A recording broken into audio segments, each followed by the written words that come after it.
It is always a great privilege to be with you on this channel, Marriage That Works, where we have the mandate to help put your marriage in the right perspective, God's perspective, by teaching and encouraging values which we believe will help transform that marriage of yours from the necessary evil you have thought it to be to what God intends for you. In this edition, I bring to every married woman and every about to be married woman that will watch this video a very direct message which I have titled How to Talk So That Your Husband Will Hear. If you have been married even for a short while, most likely you would have said something to your husband that he didn't listen, but heeded to a third party when the same thing was said to him. How did you feel about that? I guess not so good. A lot of us wives have had such awful experiences in our marriages when we feel our husbands respect the opinions of outsiders more than those of his wife.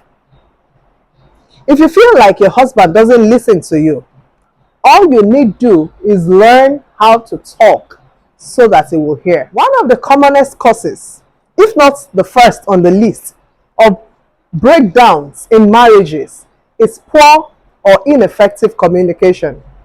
In this video and the next, I'm going to be dealing with the issue of communication.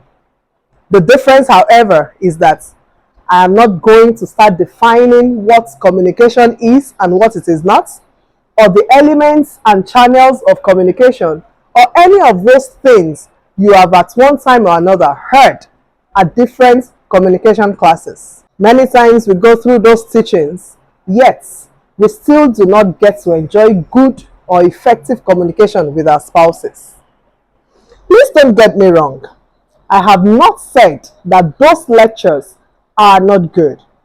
What I'm saying is that I am going to take a different approach to teaching communication with your spouse.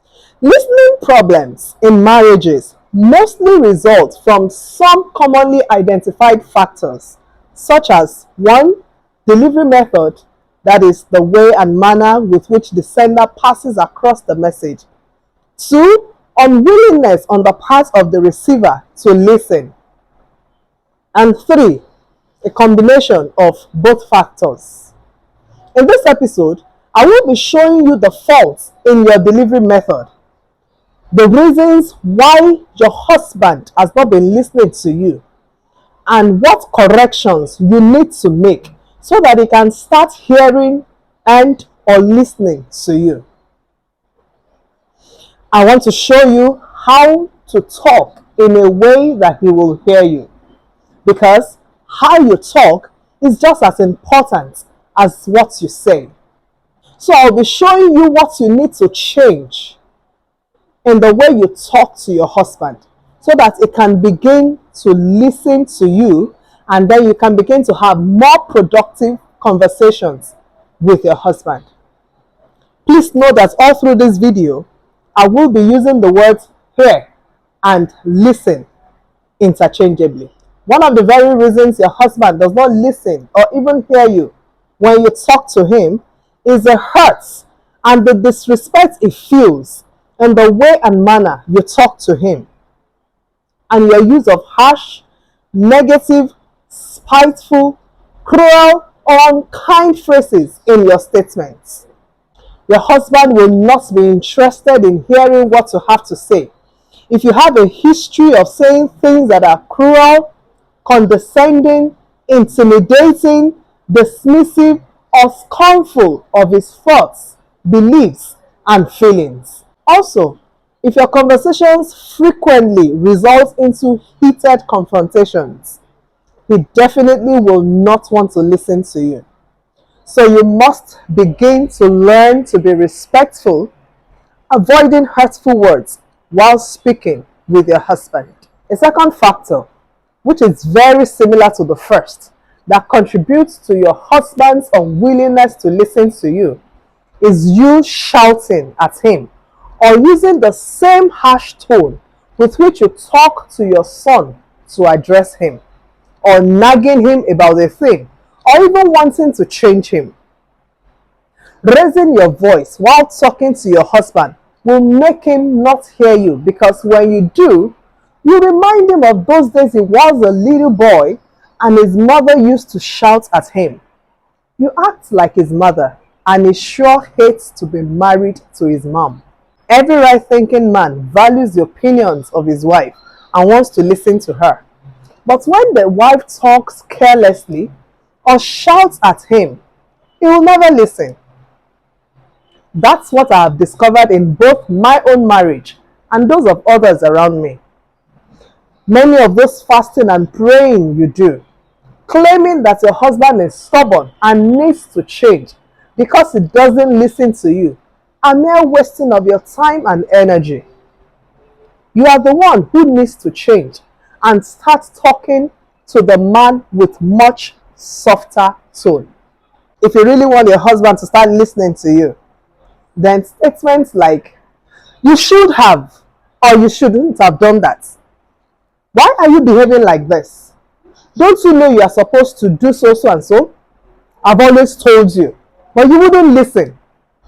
And the likes should be done away with in your conversations with him. When you talk to your husband like that, you make him feel less than a man. He hears stuff like, I'm a failure, I'm not good enough, I can't take care of my family, and so on. Now, I'm not saying I didn't have the same challenge in the past with my husband. Neither am I saying that I have mastered perfectly the art of speaking respectfully to him. I have had to and still depend on God for that gentle and meek spirit to communicate with him. And that is what I'm also urging you to do. Number 3, when you talk in a way that sounds like you are preaching or lecturing, your husband might not pay attention.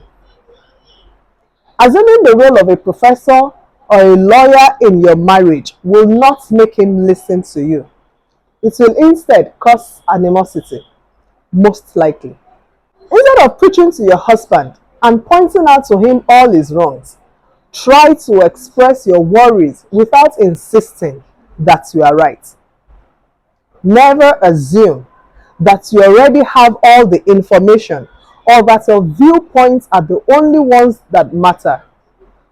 If you can do these things, you will soon discover that your husband will be lots more interested in listening to what you have to say. Another reason your husband has not been listening to you is the generalized statements that you make. When you make comments that include words like always, never, constantly, and the likes, it just switches off and stops hearing you. Generalizations are all too simple to make. However, they are many times not accurate and so unfair. The husband feels attacked and judged when you make too many negative generalizations in your words. He thinks you only see his flaws, and no one wants to be presented with a long list of their faults. Number 5, bad timing. Your timing can also be the source of the problem. If your partner is tired, worried, in a hurry, or involved with something else, he probably won't listen attentively. So ask whether it's a good moment to talk to your husband and let him know you want to. Respect his decision if he says no and agree on a more appropriate time to talk. Number 6, your husband will tune out during conversations if you have the habit of dredging out past issues that have been dealt with and forgotten. Once you have worked things out, try to let go of them. By reopening previous wounds, you'll run the risk of putting your husband on the defensive and encouraging a shutdown rather than an honest dialogue. Number 7, being overly reactive. If you have a pattern of being overly reactive, that is, you quickly switch from what should be a civil conversation to heated arguments, your husband sure finds it annoying and might use not listening as a coping mechanism or as an attempt to stop the reflective battles. Try counting up to 10 in your head or taking a deep breath before speaking if you are having trouble controlling your emotions. Also think about other interpretations of what your spouse said before drawing any conclusions to avoid being overly reactive. If one of you gets too furious to talk about something useful, stop, take a break, then return to it later when you are both calm. Lastly, if you want to be heard, if you want your husband to start listening to you, avoid accusing him by making statements like, you did this or you did that. Instead, make use of I feel phrases to steer the arguments in a different direction and to get his attention. For example, making such statements as, I feel ignored when you don't listen to me, is probably more effective than retorting, you never listen. A popular opinion among women is that men don't listen to their wives because they have ego, which is wrongly interpreted as pride or arrogance. But I will tell you what a man's ego really is. It is what you saw in your husband that made you fall in love with him. It is what made you think he is no mama's boy, but a real man. It is what made you think that he was man enough for you. That ego is what made you choose him over the many suitors you had. What you call ego or pride is actually his self-perception, his self-image. It is the way he sees and carries himself. It is the whole essence of his masculinity, the most important part of his being that craves nurturing from his wife. And that is what you carelessly hurt and brutally injure when you shout at him or scold him. And because you have hurt his whole essence of being, he reacts by not listening or even hearing you at all. My point is this: you as a woman have such an incredible power. You can so easily crush your husband's spirit, especially with your words. Or you can help him become the man he could never be without your support and encouragement. All your sarcasms, scolding, and scorns are so eroding and difficult for him to deal with. Therefore, receive wisdom to learn to speak with him and to become the loving and supportive wife he will always look forward to coming home to. I will be back in my next episode to address our dear husband, still on the matter of communication, in what I have titled, Want a Better Marriage, Husband? Listen to your wife. Till then, peace be upon your home.